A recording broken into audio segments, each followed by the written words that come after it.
Mukhang hindi lang pagiging ninang ang papel ni Kim Chiu sa buhay ng anak ni Angelica Panganiban.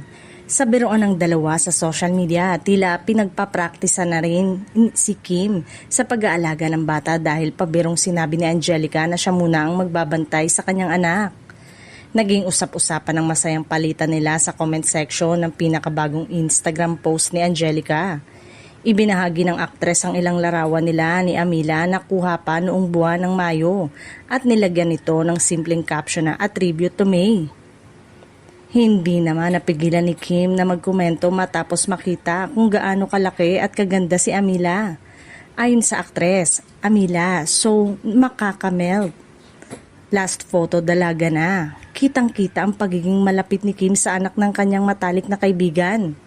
Agad namang sumagot si Angelica at nagbiro, "Yes, Ninang, dalhin ko sa iyo soon. Ikaw muna mag-alaga."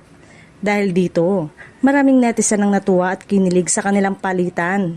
Para sa ilan, tila unti-unti nang nasasanay si Kim sa pag-aalaga ng bata sa tuwing makakasama niya si Amila. Nakisali rin sa usapan ng ilang followers ni Angelica. May isang netizen pa nga ang nagsabing kahawig umano ni Amila ang kanyang ninang Kim dahil pareho silang maganda, talented at mahusay sumayaw. Marami rin ang nagpaabot ng paghanga sa pagiging mabuting ninang ni Kim sa anak ni Angelica.